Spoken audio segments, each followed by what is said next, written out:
Sobat TH2, orang yang baik tidak selalu mendapat kabar baik, tetapi orang baik seperti Anda akan selalu mendapat kabar baik, hingga kemudian tak keberatan untuk lebih lanjut memberi kabar baik.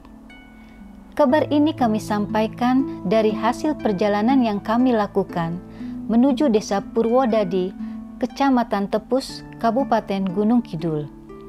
Di sini ada sebuah pantai yang indah, sebagaimana secara umum pantai selatan yang berada di selatan Yogyakarta ini pasti menawan. Dan inilah eksplorasinya.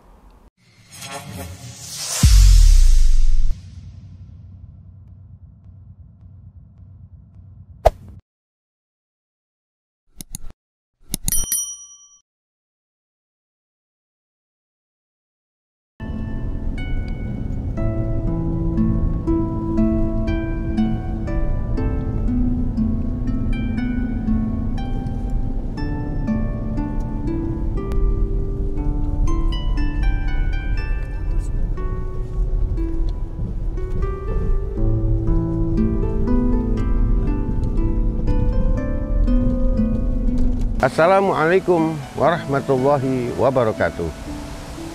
Salam supranatural.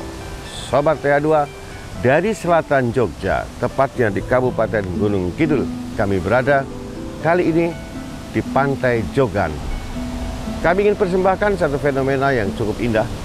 Pantainya yang hijau dan beberapa spot foto yang ada di seputaran ini juga sangat menarik minat tentunya bagi para wisatawan. Kenapa pantai ini disebut Pantai Jogan? Adalah barangkali karena adanya grojogan, bro, ya, atau air terjun yang berada di samping kanan saya. Nah, nanti akan kami berikan eksplorasinya untuk Anda. Bagaimana reportase dari Pantai Jogan yang menawan ini. Selamat menyaksikan untuk Anda semua. Hati-hati.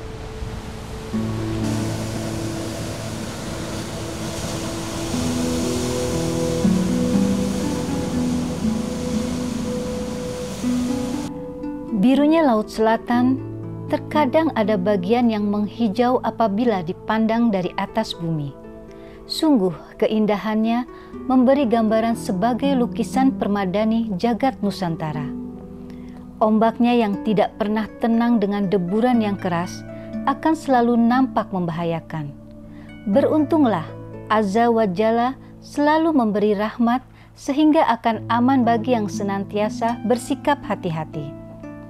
Melengkapi rahmatnya Tuhan semesta alam, menitipkan karomah kepada seorang hamba yang dulu menjadi raja pada sebuah masa ketika wilayah Jogja masih disebut Mataram, yang dipimpin oleh rajanya yang bernama Panembahan Senopati dan bergelar sebagai Senopati ing Alaga Sayyidin Panatagama.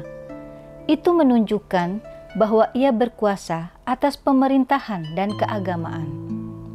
Sobat TH2, melengkapi kisah masa lalu tentang Pantai Jogan ini adalah dengan membaca lembah kisah dari Cepuri Parangkusumo, di mana saat itu Panembahan Senopati dikisahkan menikahi Nyai Roro Kidul, yaitu Ratu Lelembut yang berkuasa atas Laut Selatan. Dalam perjalanan asmaranya, kedua hamba Tuhan yang berasal dari dua alam yang berbeda itu akhirnya dikaruniai seorang putra rupawan yang diberinya nama Raden Rangga Samudra. Akan tetapi sayangnya, sang Raden yang rupawan ini bertabiat buruk. Ibundanya banyak memberikan kemampuan adi kodrati sehingga ia tampil menjadi jawara pilih tanding yang nyaris tak terkalahkan. Di seluruh wilayah Mataram, Raden Rangga Samudra terkenal sakti mandraguna. Namun sayangnya, ia bengis dan kejam pada setiap orang yang tidak disukainya. Ia bahkan tak memandang kehormatan siapapun, baik laki-laki maupun perempuan. Dalam benak jiwanya, ia hanya menghormati ayah dan ibunya. Pada kondisi yang demikian, telah membuat kekecewaan sekaligus kegalauan Panembahan Senopati. Walaupun tak kurang sang ayah memberinya nasihat dan didikan budi pekerti, namun tak membuat tabiat Raden Rangga Samudra bisa berubah. Panembahan Senopati dalam memikirkan anaknya yang satu ini akhirnya meminta nasihat Ki Juru Mertani. Dari hasil musyawarah dengan Ki Juru Mertani, diperoleh satu cara untuk menyadarkan Raden Rangga adalah dengan ditantang adu laga sampai pada titik siapa yang masih layak hidup di bumi Mataram. Sobat TH2, dipilih pada sebuah malam yang purnama, dipanggillah Raden Rangga berhadap-hadapan dan hanya berdua, yang hanya disaksikan oleh hangat temaran rembulan, di mana sekian tumbuhan pun semua terdiam, menyaksikan adegan laga pati antara Panembahan Senopati dengan putranya yang bernama Raden Rangga Samudra. Sang putra yang menerima narasi laga dari ayahnya diam tertunduk, jiwanya bergejolak, tetapi tetap tak berani menatap wajah ayahnya. Sang putra mengajukan permintaan, apakah ada cara lain agar tidak sampai terjadi bumi menangis melihat terjadinya pembunuhan entah putra atau seorang ayah. Panembahan Senopati menatap dalam-dalam putranya. Bagaimanapun hatinya tetap tak tega melakukan laga pati dengan putranya sendiri. Dalam kondisi seperti itu ia berkata, apakah putranya mau menerima permintaannya yang terakhir? Di luar dugaan sambil tetap menunduk, dia menjawab, ananging menawi kulo dipun dawuhi, tamtu kulo ngestoaken dawuh. Jawaban sang putra sangat mengharukan. Akhirnya Panembahan Senopati memeluk sang putra sambil berkata, pergilah engkau ke sebuah pantai yang terdapat ada gerojokan air tawar dan melihat sepasang manten di tempat itu. Lalu bertanyalah kepada ibumu, di manakah kamu memperoleh tempat untuk bertapa menenangkan dan menemukan jati diri. Singkat kata, Raden Rangga menemukan tempat itu dan benar-benar melihat ada sepasang pengantin yang sedang mandi di tepi laut, namun mereka membasahi seluruh tubuhnya dari pancuran air tawar yang mengalir di tempat itu. Setelah itu Raden Rangga menghubungi ibunya dan bertanya di mana tempat yang tepat untuk dirinya bertapa.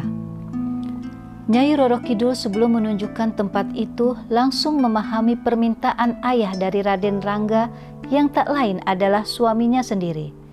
Dia membatin adanya sepasang pengantin yang sedang mandi di grojogan adalah sebuah sanepo atau isyarat yang mengingatkan dirinya atas pernikahannya dulu, bahwa curah kasih sayangnya harus tetap berupa kehangatan air tawar untuk sang putra. Secara harfiah, pemahamannya adalah bahwa sang putra yang terlahir dari pernikahan mereka berdua boleh saja ilmunya seganas samudra, sebagai kodrat dari ibunya yang menguasai lautan. Akan tetapi, Panembahan Senopati berharap bahwa pada diri putranya harus tetap memiliki jiwa selembut air tawar dari daratan dan hangat dalam memberikan kasih sayang.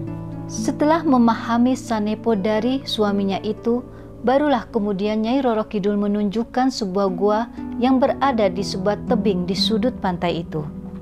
Gua itu tidak seberapa luas, namun menyerupai sebuah ruangan kamar yang dalam bahasa Jawa disebut bilik atau juga sentong. Itulah kemudian gua di pantai Jogan disebut dengan Goa Sentong. Disitulah Raden Rangga menjejaki kakinya guna menjalani tirakat tapa berata, menemukan jati diri untuk menjadi manusia yang bermartabat dengan tetap memiliki kemampuan dan kesaktian adikodrati yang mumpuni. Konon berbagai rintangan dihadapi.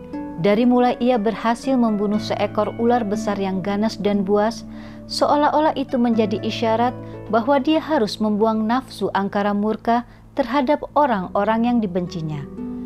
Tak kurang danyang-danyang wanita berparas juwita datang menggodanya, dan semua berhasil ia tepis tanpa tergoda. Lalu terpikir olehnya bahwa dirinya harus membuang nafsu birahinya yang liar pada setiap kehormatan wanita, sebagaimana dulu sering ia lakukan perbuatan asusila ketika masih di Mataram. Sang Raden berdoa dalam linang air matanya, duduk bersila di dalam gua sentong itu dengan suara yang lirih. Tiba-tiba ombak lautan menjadi tenang seakan ingin mendengarkan dan menjadi saksi doa Raden Rangga. Dengan suara yang lirih, Raden Rangga Samudra itu berdoa, Bismillahi ngawiti ingsun yekseni Muhammadur Rasulullah. Mugia kanthi palilahing Gusti kang amurga jagat. Lumantar dumugine pun ing setuhune dalem goa sentong, pikantuk anugerah gesang ingkang langkung sae, sedaya panyuwunan pinuju seja, luhuring budi pekerti pinuju rahayu, kalis ing rubeda, nir ing sambikala. Sobat TH2, setelah peristiwa itu tidak terdengar lagi kabar bahwa Raden Rangga kembali ke Mataram atau bermasyarakat di tempat lain. Hilang lenyap begitu saja, entah pergi kemana. Ada yang berpendapat dia pergi ke alam lautan sebuah negeri lain mengikuti alam ibundanya. Ada juga yang berpendapat ia moksa menuju nirwala. Sementara hamba-hamba yang beriman pada Azza wa Jalla berpendapat bahwa Raden Rangga telah wafat husnul khotimah. Walaupun bahwa jasadnya tidak ditemukan dan tak seorang pun tahu, sehingga di tempat itu tidak disimpulkan sebagai tempat kuburannya. Wallahu a'lam bishawab. Sobat TH2, hingga sampai disinilah kisah Adikodrati Raden Rangga di Pantai Jogan.